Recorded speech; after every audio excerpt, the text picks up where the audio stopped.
রবীন্দ্রনাথ বাঙালির প্রাণের কবি, আত্মার আত্মীয়। তার চলন মানব মনের কতটা গহীনে তা বোঝা যায় আপামর বিশ্ববাসীর তার রচনার সঙ্গে একাত্মতা বোধের ব্যঞ্জন।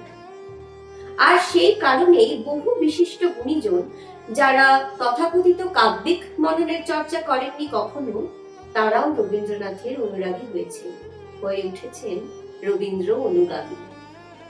আজ তেমনই একজনের কথা বলি, তিনি শৈলজারঞ্জন মজুমদার, যিনি পিতৃসূত্রে প্রাপ্ত ডাকসাইটে আইনজীবী হিসাবে অখণ্ড বাংলার ওকালতির সিংহাসন ছেড়ে আশ্রয় নেন রবীন্দ্রনাথের স্নেহছায়ায়।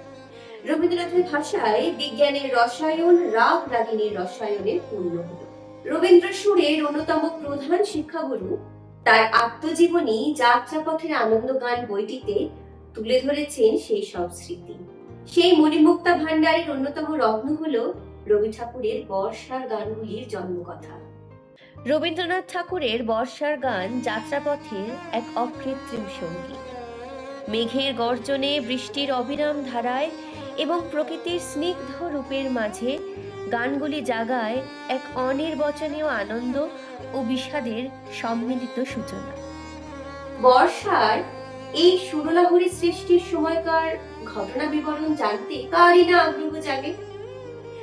আর সেই কৌতূহল নিরসনের জন্যই আজ শরণাপন্ন হয়েছি শৈলজারঞ্জন মজুমদারের।